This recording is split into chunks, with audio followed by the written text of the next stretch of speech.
అధికారులు వెనువెంటనే స్పందించకపోయినా ఆ నేతలు మాత్రం స్పందించారు. రాత్రి నుండి విద్యుత్ సరఫరా నిలిచిపోయి ఇబ్బంది పడుతున్న వారి కోసం సొంత నిధులు వెచ్చించి పనులు చేయించారు. అన్ని డిపార్ట్మెంట్లను ఒప్పించి చివరికి ట్రాఫిక్ ను క్లియర్ చేసే ట్రాఫిక్ పోలీస్ గా మారి అక్కడ పనులకు ఆటంకం కలగకుండా పనులు చేయించారు. స్టైలిష్ గా కనిపించిన ఆ నేతలో ఉన్న మానవత్వం చూసి అందరూ ఆశ్చర్యపోగా ప్రజా సమస్యల పరిష్కారంలో మాత్రం నేనే ముందంటూ బోర్డు మాజీ సభ్యుడు పాండు యాదవ్ ముందుకు సాగారు. సమయం లేకపోతే ప్రాబ్లం ఏమైతుంది, ఇక్కడ ఈ టైం రారు, వాళ్ళ టైం రారు. పబ్లిక్ ఏంటంటే ఇప్పుడు కరెక్ట్ చెప్తే మాకు తెలియదు, కంట్రోల్ చెప్తే మాకు తెలియదు. కరెంట్ పని చేసి దాకా నీళ్ళు కొట్టదు. కరెంట్ వాళ్ళు రావాలంటే మళ్ళీ వాళ్ళని బతిలాడాలి. కంటోన్మెంట్ 6వ వార్డు సిక్ విలేజ్ పెద్దమ్మ దేవాలయాన్ని ఆనుకుని ఉన్న భారీ వృక్షం ఇదే.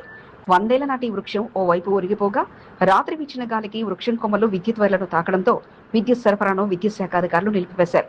దీంతో ఆ ప్రాంతంలో రాత్రి సమయంలో అంధకారం నెలకొనగా రాత్రి విద్యుత్ వస్తుందని ఎదురు చూసి చివరకు ఉదయాన్నే బోర్డు మాజీ సభ్యుడు పాండు యాదవ్ దృష్టికి తీసుకెళ్లారు.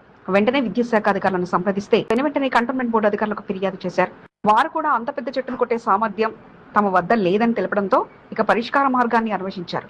చెట్టుపై కొమ్మలు కొట్టడం అంత ఈజీ కాదని తెలియడంతో ఇక సొంత డబ్బులతో భారీ క్రేన్ ని తెప్పించారు. భారీ క్రేన్ తెప్పించేందుకు పాండు యాదవ్ సహకారం అందించడంతో బోర్డు అధికారులు కూడా తమ వంతుగా చెట్టు కొమ్మలను కొట్టడానికి సిబ్బందిని కేటాయించారు. ఇక కొట్టడం ఈజీ అనుకున్న తరంలో చుట్టూ వాహనం రద్దీ, నడిరోడ్డుపై చెట్టు ఉండడంతో ఇక అక్కడే వేచి ఉన్న ట్రాఫిక్ ను క్లియర్ చేసే డ్యూటీని సైతం పాండు యాదవ్ నిర్వహించగా విద్యుత్ శాఖ అధికారులు, ట్రాఫిక్ పోలీసులు, బోర్డు అధికారులతో కలిసికట్టుగా వారందరి సహకారంతో చెట్టు కొమ్మలను తొలగించారు. మరోసారి ప్రమాదం జరగకుండా పూర్తి స్థాయిలో చర్యలు తీసుకోవాలంటూ స్థానికులు కోరగా తన వంతుగా ఎంత వీలైతే అంత సహాయం అందిస్తానంటూ తెలియజేశారు. అసలు ఏదో దగ్గర ఉంటే ఆనందకు అన్నలకు అందరికి ఫోన్ చేస్తే నేనే ఫోన్ చేసి మహేందర్ సార్ ఫోన్ చేసి మహేందర్ సార్ వెళ్ళి భాస్కర్ కూడా పెద్ద రోజు ఇక్కడే ఉన్నాడు.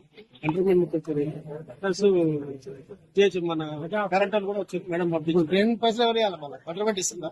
గవర్నమెంట్ మేమే ఇచ్చుకోవాలి. బోర్డు అధికారులు, విద్యుత్ శాఖ అధికారులు సంయుక్తంగా ఆలోచన చేస్తే ఈ ఇబ్బంది ఏర్పడేది కాదు అన్నది నిజమే. అయినా మొత్తంగా ఆ భారీ వృక్షం ఓ వైపు ఒరిగిపోయి ఎండిపోయిన పరిస్థితిలో ఉండగా సరైన విధంగా పూర్తి స్థాయి చర్యలు తీసుకోవాలని స్థానికులు కోరుతున్నారు.